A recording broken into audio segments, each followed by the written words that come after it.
Կներեք ես արտահերթ հարց տամ հենց թեմայի հետ որոշակի կապ ունի, էլի։ Գրանցված եմ, ուղղակի մի քիչ շուտ կտամ հարցս։ Պարոն Ֆարմանյան, նախընտրական ցուցակը մեր մոտ կազմվել է ընտրություններով։ Մարդիկ գնացել են, վերցրել են քվեաթերթիկը եւ գցել են քվեա տուփը, նշելով իրենց ցանկալի տեխնացուների դիմաց վեաձև նշան կամ մեկից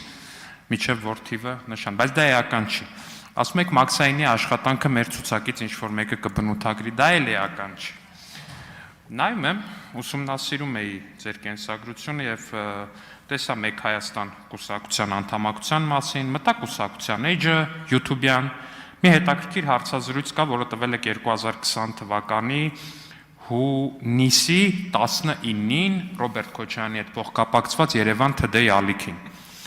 Ձեր վերաբերմունքի մասին ենթադրում եմ այնտեղ եք խոսում, երբ որ ասում եք հետևյալը, գուցե ոչ բառացի, բայց միտքը միանշանակ իդեալական հիմա կմեջբերեմ։ Ապօրինի գույքի բռնագանձման օրինագիծը ական է պետության տակ։ Նպատակը պատժելն է մարդկանց։ Պետք է այլ ճանապարհով գնայինք, անցյալի էջը պետք է փակվեր։ Պարոն Ֆարմանյան, կարող եմ արդյոք դիտարկել, որ դուք այդ մտքերը արտահայտել եք, քանի որ դուք կարծում եք, որ այն տարիներին, երբ որ դուք պաշտոնավարել եք Հայաստանի Հանրապետության ամենակոռումպացված հիմնարկներից մեկում, ով ինչ արել, լավ է արել, ով Ամերիկայում 100 միլիոնանոց տուն է գցել, լավ է արել, ով Հայաստանի Հանրապետությունից հարյուրավոր միլիոններ է գողացել, լավ է արել։ Եվ արդյոք դուք շարունակում եք մնալ այն կարծիքին, որ անցյալի էջը պետքա փակված համարել եւ որ ապօրինի գույքի բռնագանձման մասին օրինագիծը ական է պետության տակ եւ ոչ թե ական են պետությունից թալանող պաշտոնյաները։ Շնորհակալություն։ Շնորհակալություն, պարոն Ալեքսանյան։ Ինձ մոտ պահի տակ ինչ-որ դեժավյու է առաջանում, երբ անընդհատ Ռոբերտ Քոչարյանի անունն է հնչում կամ ինչու եք այս կուսակցություն։ Դուք ուշադիր նայել եք ընդհանրապես ձեր նախընտրական ցուցակը մեկ անգամ եւս կրկնեմ, թե քանի հոգի մարդ կա տարբեր կուսակցություններ փոխած։ Ինչպես մեկ անգամ նշեցի, մեկ անգամ եւս կրկնեմ, իմ կենսագրության որևէ րոպեից, որևէ ժամից չեմ պատրաստվում հրաժարվել կամ արդարանալ։ Այո, ես եղել եմ Մեկ Հայաստան կուսակցության անդամ, ամենայն անկեղծությամբ կարծեմ այդ կուսակցությունը չի էլ գրանցվել, չեմ հիշում ես հիմա։ Արթուր Ղազնյանը փայլուն գաղափարների տեր անձնավորություն է, այդ կուսակցությունը իդեպ շատ լավ գաղափարներով կուսակցություն է եղել եւ գաղափարական հենքի վրա եմ անդամակցել, այնպես ինչպես Ուժեղ Հայաստան կուսակցությանը ներկայումս, ինչ-ինչ տեխնիկական պատճառներով հնարավոր չեղավ գործունեությունը շարունակել։ Այո, ես այդ կարծիքը ունեցել եմ, ներկայումս եւս ունեմ այդ կարծիքը, կարծում եմ, որ Հայաստանի ընդհանուր օրենսդրության շրջանակներում ապօրինություն թույլ տված անձանց հնարավոր է պատժել։ Երբ նման օրենք է ընդունվում ապօրինի գույքի բռնագանձման մասին, տեղ ինձ համար որպես մարդ, որպես մասնագետ, որպես Հայաստանի քաղաքացի բազմաթիվ մութ հարցեր կան,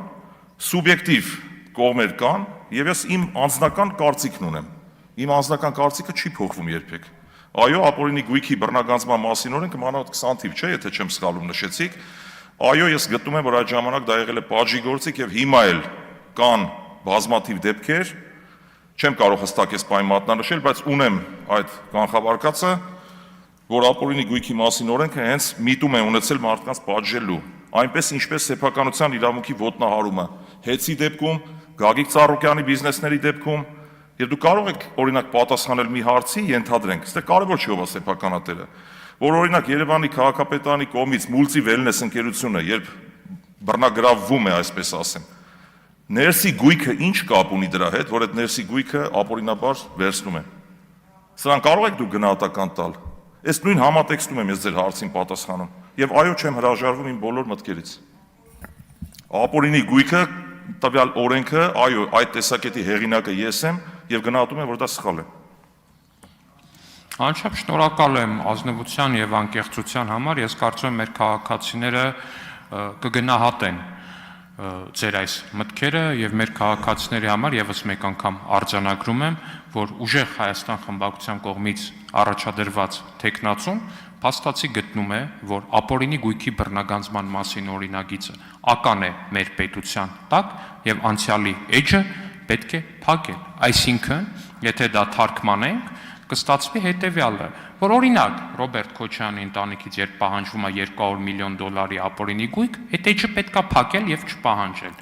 Օրինակ Գագիկ Խաչատրյանից, երբ որ պահանջվում է, չգիտեմ էլ ինչ թվերի մասին է խոսքը, անկեղծ ասեմ, ահռելի մեծ գումարներ, այդ էջը պետքա փակել։ Եվ այսպիսով վերջնական հարցը, պարոն Ֆարմանյան, արդյոք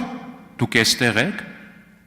Թալանը պաշտպանելու համար, եւ դա ձեր թիվ 1 նպատակն է լինելու։ Շնորհակալություն։ Իհարկե, Թալանը չեմ կարող պաշտպանել, պարոն Ալեքսանյան, ես ընդհանրապես այլ բան ասացի, որ ընդհանուր օրենսդրության շրջանակներում միշտ եղել են այդ մեխանիզմները ապօրինությունները բացահայտելու համար։ 8 տարի դուք իշխանության եք, բացահայտեք, որևէ խնդիր չկա։ Եվ ի սկզբանե նպատակը, ես այդպես եմ կարծում, դա իմ մասնավոր կարծիքն է, եւ հասարակական համերաշխության տեսանկյունից, այո, պետք է անցյալի էջը փակվի։ Ես նոր падգամավոր եմ եւ օգոստոսի 2-ից առ այսօր միայն մարտի 1-ի մասին եմ լսում եւ Ռոբերտ Քոչարյանի։ Դուք չեք հոգնել ինձ, ուղղակի հետաքրքիր է։ Մեր ժողովուրդը ինչ է մտածում մեր մասին։ Ես ընդհանուր խոսում եմ երևույթի մասին։ Երբ որ ասում ենք անցյալի էջը փակել, մենք պետք է առաջ շարժվենք, ժողովուրդ ջան։ Հոգնել ենք, չի կարելի անընդհատ խոսել մարտի 1-ը, հոկտեմբերի 27-ը։ Ես հասկանում եմ, որ գոյություն ունեն որոշակի քաղաքական տեխնոլոգիաներ, մենք էլ ենք տիրապետում այդ տեխնոլոգիաներին։ Ինչի համար եք դուք անդադար կրկնում սակրավոր բառը, անդադար կրկնում եկեղեցու թեման, անդադար կրկնում մարտի 1-ը։ Նպատակը մեկն է, որ մարդկանց ենթագիտակցության վրա դա ամրապնդվի։ Այդ իսկ պատճառով ես կոչ եմ անում հարգելի հայրենակիցներ, ամենայն անկեղծությամբ։ Իրոք փակենք անցյալ էջը եւ զարգանա մեր երկիրը։ Շնորհակալություն։ Հավանիչ տեսանյութը եւ բաժանորդագրվիչ նորությունները բաց չթողնելու համար։